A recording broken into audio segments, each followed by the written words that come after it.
Welcome to the pod. Here we go. Josh is back. Here's the deal. Josh is back, baby. Your little buddy's back on caffeine. I'm not leaving. We're back on caffeine, baby. I just should we start out by making a formal apology video for the decaffeinated pod? Hey, it was a good run. It was a good run, but I tell you what, man, I'm glad to have you back. Okay. I don't know who that guy was. This sad Josh walking around the office. I was so sick and tired of him. I just wanted to give you a noogie. And... just moping around. Yeah. oh, man. Yeah, dry decaffeinated January was tough. I'm glad I did it. Proud of myself for doing it. That was a nasty vice, and I'm not looking forward to the next time I do it. But just don't ever do it again. There's a reason people start drinking caffeine. You know what I mean? Yeah. And so yeah, we're back. And yeah, maybe we just never mention the decaffeinated Josh ever again. Right. Well, so here we are. We're back, baby. Dressed totally normal, just a normal day in the office. Yep. We are. Go to YouTube. YouTube? You're gonna want to go to YouTube for this episode. Oh yeah. Some of you know I might just be listening on your steel horse. That's a car. We are. Baby. You caught us on. So we're doing a little Spirit Week here at the Jaster Group. Yeehaw! And you just happened to catch us on Western D. Come on now! God darn it, boy! But yeah, I needed that extra cup of caffeine because we, had to get up early, milk the cows. Yep. Put some hay in the barn. That's right. And just check some fields. Chop a little bit of wood. Put up a little bit of fence. Well, I do some fencing. Always men in fences. Eat some French fry taters. Mm-hmm. And so that's kind of what we're going to talk about today. So I don't know if anybody out there is an Office fan of The Office, but in there they have what are called the Dundies. So they work at a company called Dunder Mifflin, and the regional manager, Michael Jeffrey Scott. Shout out. Thank you, Michael. Your mic is, in your lap. Microphone check. Sorry there. Hello there. Anyway, they do the Dundies. So we were like, hey, that'd be funny if we did the Jasty Awards. So we hosted the Jasties on Wednesday, and Amanda Panda was like, hey, we should do a Spirit Week. Well, Spirit Week. Might as well. So here we are, Friday, Spirit Week. Well, today's just normal day. Dress as yourself. Today's just like dress how you dress on a normal day. So here we are. Just throw on my Carhartt and I dress as a feminine cowboy. If you're not watching YouTube, you need to. You'd see my chest hair just flowing out of my shirt, looking just ripped, toothpick in the mouth. Fun fact about me, I'd learned today too. Like I'm like a normal, average size human, but I have an above average size head. And this cowboy hat is just snug on my dome right now. Yeah. And I don't. You could hang me upside down and this thing wouldn't come off. So that's starting to actually give me a really bad headache. Real quick, shout out to my homie Paul, my buddy Paul, because I'm like, hey man, I need a cowboy hat, and I feel like this guy's been a Wee Fest veteran for about 20 years. So it's like, I know you got one, and sure enough, a present day cowboy. Good for Paul. Yeah, he's a cowboy. Good for Paul. No big deal. Does he have a horse? He's one of Walsh County's finest. Okay. Now he's one of Clay County's finest. Sure. Gotcha. As he should be. Also, whilst we're doing shout-outs, I feel like we owe some shout-outs here because we took a little hiatus, and we heard about it. We heard about it from some of our Raven fans. So I'm going to give a quick shout-out to my homie John from Fargo Brazilian Jiu-Jitsu. So this fool, before and after beating me up for 5 minutes at a time, it's like, hey, when are you going to do another podcast? Because he's like got his like forearm on my throat and just lay it out on me. Yeah, so when are you going to do another pod? Thank you, John. Appreciate you, pal. So shout out to John. Let's go, John. John and I have a love-hate thing, but appreciate him watching. Yep. Shout out Kyle, cousin Kyle, BP. He, I think he listens in his vehicle. Does a lot of driving for work. Okay. So Okay. probably playing through old cousin Kyle's speakers right now. So hello, friend. Okay. I like that. I like that. My buddy Wade is also an avid listener. He also heard about it from him. Like, hey, when's the next pod coming out? Now here we are, dressed totally normal, having a podcast. Right. Totally normal day. So yeah. So shout out to our loyal fans, in addition to our mothers, and Preach. I think my mom stopped watching. My mom hasn't mentioned the pod in a while. My mom does subscribe. Like, I didn't even know you could do this, but you can pay us monthly. My mom subscribes, gives us $5 a month. So Professional mean, YouTubers. you wait 20 years. I don't think she knows that she's doing this either. You wait 20 years, we're gonna be loaded, pal. Hey, what are we doing with that money? We got to live. It's just sitting in an account. High yield investment. It's just sitting in our anchor account. We're trusting Dustin to handle it, invest it wisely. I've watched a lot of Behind the Musics back in the day, and that's how it happens. You let the guy behind the soundboard all of a sudden embezzling all your money. So all of a sudden he's walking around with a new pair of shoes. all of a sudden he's got some fancy new cowboy boots on. All of a sudden lunch is on Dustin. Uh-oh. All of a sudden we got a big old 10-gallon hat on. I don't trust him. No, me neither. We need to talk about that. Yeah. All right. But Well, yeah. let's get into it, man. So I think what makes our team so special is the culture that we have. So we do stuff like this all the time, but yeah, that's kind of what we wanted to talk about. So a lot of people other than just real estate professionals work on a team. And I really enjoy coming to work. Yeah. Surprisingly. Well, like a big part of it is like, so in real estate, along with many other things, like there's stuff you enjoy about the job, but then there's stuff that you don't enjoy about the job. And so like the culture that we have created, it's like, well, let's take the stuff that we know we should be doing that we don't enjoy doing and make it fun. And that's how that big old cowboy hat of yours came to be. Ladies and gentlemen, I'd like to introduce you to the one, the only, cold calling cowboy. Right here. And that's kind of how it started. So, or that particular thing anyway. Like, so, in any type of sales, like there's a lot of cold calls, it's a lot of rejection, a lot of that type of stuff. And so what I've noticed in my time in real estate is a lot of people like I know I should do that and I choose not to do that. And I'll just hopefully find my lane somewhere else. But it's like, we also want to like find that, so we got a bunch of different spokes in the wheel, so to speak. But one of them making some cold calls. So it's like somebody's got their house listed for sale by owner, right? It's a very intimidating call for a new agent to make. But it's like, what if we put on wife beaters and hung out in a conference room and called people? And so when we inevitably get yelled at and hung up on and rejected, we can just celebrate together and make it fun. You can't be sad in a wife beater and a cowboy hat. Physically impossible. Yep, 100%. And then what happens is, because a lot of people maybe try to call, like in our instance, call for sale by owner one time. I'll call a couple of them. It goes terribly, and then you never do it again. You say that doesn't work. However, if you make it fun and continue to do it long enough, you find success, and then all of a sudden, like now a good chunk of our listing business comes from for sale by owners, because it's kind of like that thing too. So like there's a school project, right? And like half the class gets graded on making like a perfect pot. Okay. It's like a ceramics class. So half get graded on making a perfect pot. The other gets graded on how many pots that they make. And at the end, it turns out the people that just made a bunch of pots ended up making a nicer pot. A better pot. Sure. Makes sense. So here you are continuing to hammer, all these cold calls, and before you know it, like you actually get pretty good at it. You get pretty good at it. Yeah. And then we make everything a competition too.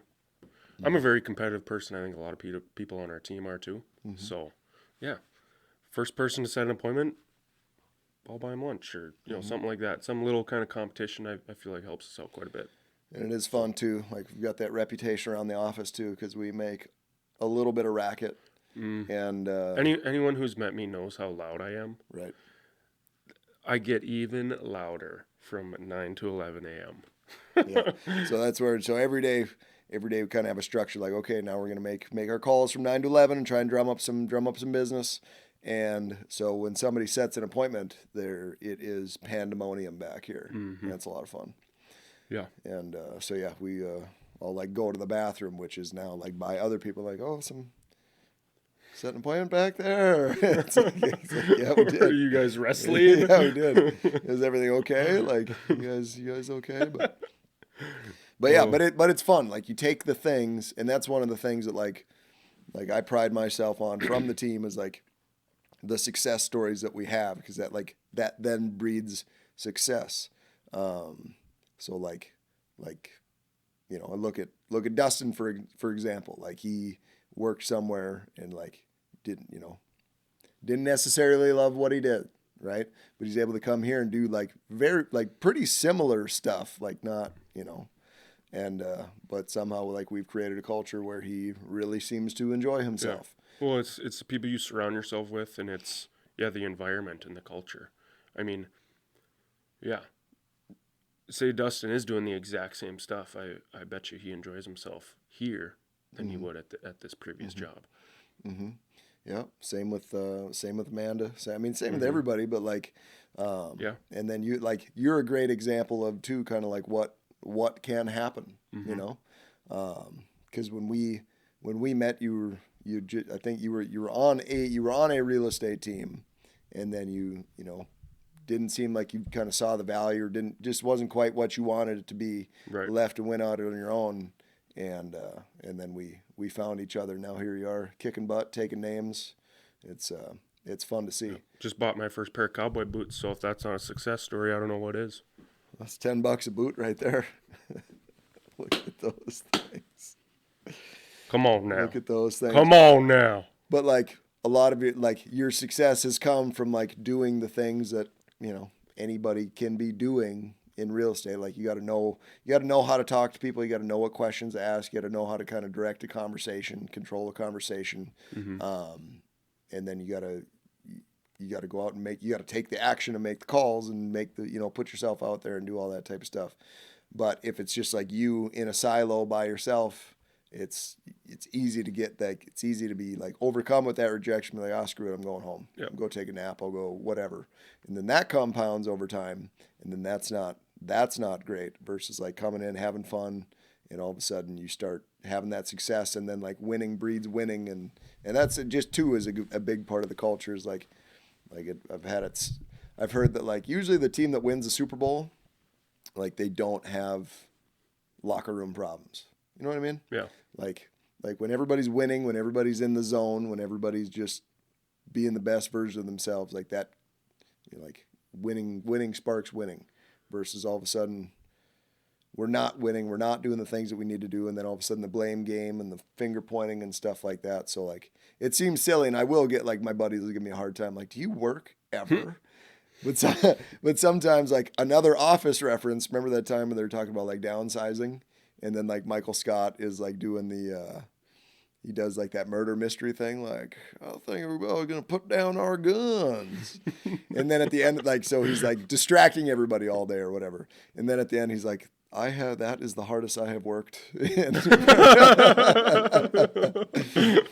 But it's like creating that culture and then empowering other people to like become the best versions of themselves or whatever. So that's that's a big reason why we do what we do. And it's like, and at the same time, oh, by the way, we're still helping our buyers and sellers, and we're still selling got a higher sold to list ratio than the majority, the majority of the market. And we're still got more, all of our 5-star reviews, and like, we're still selling a lot of houses and doing really well for our clients, and like, managing to have some fun, right? I mean, yeah.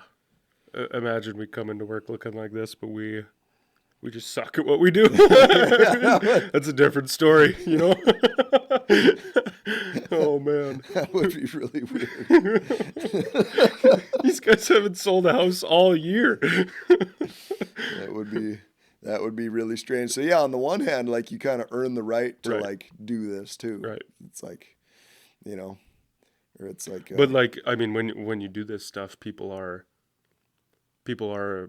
wanting to come to work. They get excited yeah, and they have fun, and um, yeah, I mean, just you go to a job that you hate and you're naturally unmotivated, and hmm you don't want to put in the extra effort to get stuff done. well, it's like, remember when we watched that Simon Sinek video? And I've probably said this a few times, but he meets this guy, Yep. Noah, Yep. and he's like a barista. He's like serving coffee, and he's just like super bubbly and energetic and engaging and like just awesome. And he's like, I just love it here. Like I really feel like empowered, and people are always asking if I need anything, and like all this type of stuff. But he's like, but I also work at like this casino. He's Mm-hmm. like, I freaking hate it over there. He's like, I just keep my head down. I do just what I had, just enough to get by and whatever. And so he's like, if you create, this culture of like spreading joy and empowering others and positivity and energetic and growth mindedness, solution oriented, like you get guys like Noah. But then if you have this culture of like scarcity and what have you done for me lately and this, Yep. then you get guys like Noah, you know. Yep. And so that's what has been cool to see people, the same people just getting different results by just, this ridiculous gong show of culture we have created here. Yeah. Yeah, we do things a lot differently. Mm-hmm. That's for sure. Like Yeah. we've got a ping pong table in the office. Why not? You know? Did you bring that up just to mention the fact that you, at present, seem to be the best ping pong player in the office? Just a humble cowboy right there. Come on now. I can ride a horse and I can play ping pong. Can you do it at the same time, though? I've never tried, but It seems no, like, but seems like a missed opportunity. but for real, like stuff like that is fun to have around. Again, like we're competitive people. Like we get our stuff done hopefully, and then let's But let's then, relax a little bit. Let's play some ping pong. but then too, You like know? that's where like I talk about synergy all the time. Yep. Like 1 + 1 = 7. So you get, instead of a bunch of individual people off in their own silos doing their own thing, like let's gather around the ping pong table, and then like a lot of fun, creative ideas have come from there. Mm-hmm. A lot of cool things like, hey, we should try this. Like everybody gets loose, and then it's like a anything is possible environment. It's just like different things happen. Yeah. And then even just some of our dumb content. Like, hey, we should do this. Like, and people, and it's almost like if someone has an idea and they can get other people to laugh that's like, oh, yeah, that must be onto something there. Yeah. So did you always like when you were thinking about starting a team like way back? Mm-hmm. Did you always envision the culture being like this, or has it just kind of? No, that was always kind of like, I get that was kind of the goal. So it's like Yeah. I came up, I was a real estate agent on a different team, and like I tried to take things that I liked about that and implement those, and take the stuff I didn't like about that and not implement that.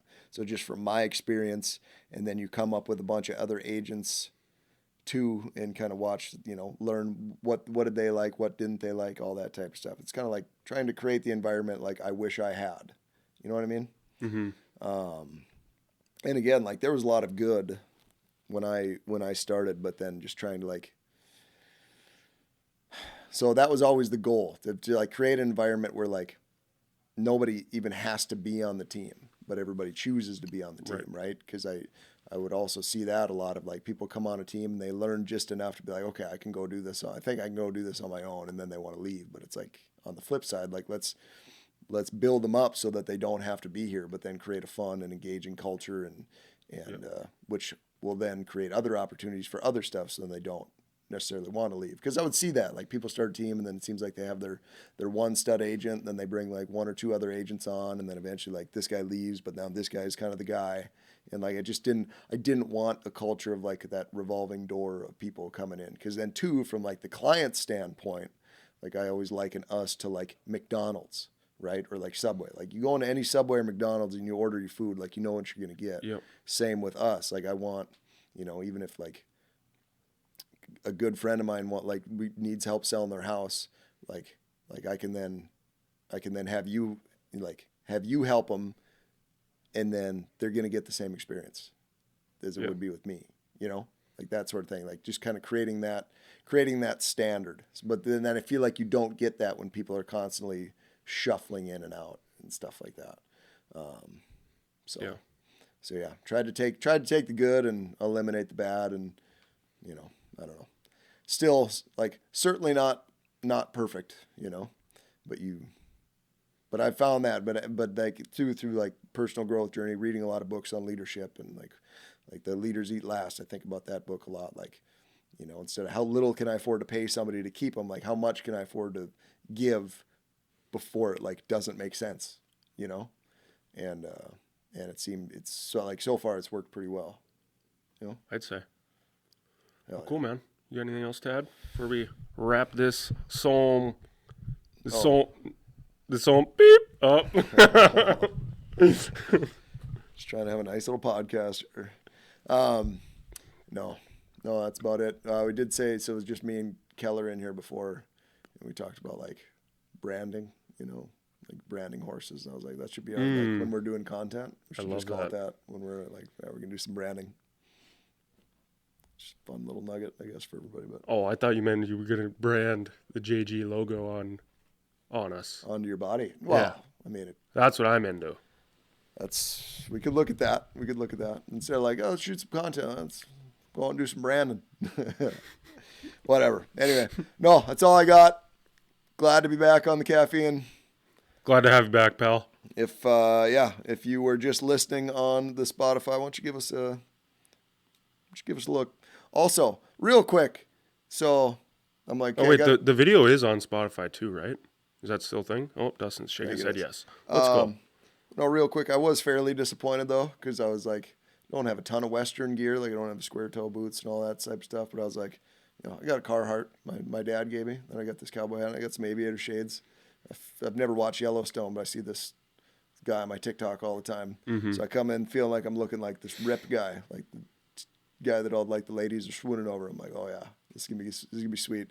And Callie's like, you look like that one guy, and I'm like, who? He's like, the guy that's like on meth when he shows up or whatever.